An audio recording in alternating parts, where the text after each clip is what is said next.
All right, let's speak to Joe Macaron, who is policy analyst at the Arab Center in Washington, D.C. He joins us live now from the U.S. Capitol. What do you think is behind this policy decision, which, of course, was known would be very unpopular with those main stakeholders in the Syrian crisis, the Syrian government itself, Russia and, of course, Turkey?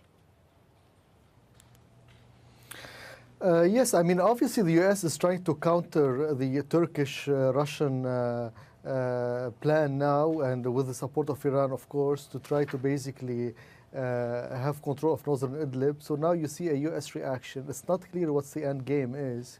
The forces are already on the ground. They are changing their mandate basically to be a border zone, which means if they're going to have a border control, they want to stop the Turkish influence inside Syria. This is why Erdogan is a little bit reacting this way. But the end game of the U.S. strategy is not clear. What they announced so far is they want to finish the fight against ISIS, stabilize northern Syria, and counter Iranian influence.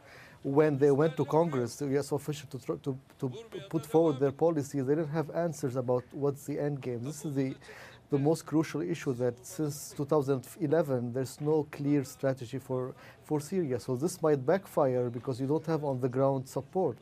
You have Turkey on one side, you have Syrian army on one side, and then you have also Iran. So who are the allies of the SDF and the U.S. in this power struggle now? Indeed, so it's indeed, not but clear what this, there are, yeah. We understand, around 2,000 U.S.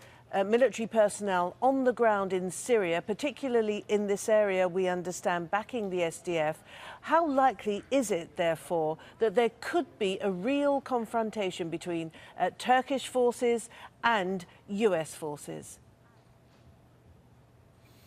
We didn't get to this point, but we are approaching if it was not really containing the situation. The issue now is the U.S.-Russian relations are very complicated now. We saw a lot of mutual criticism in the last weeks.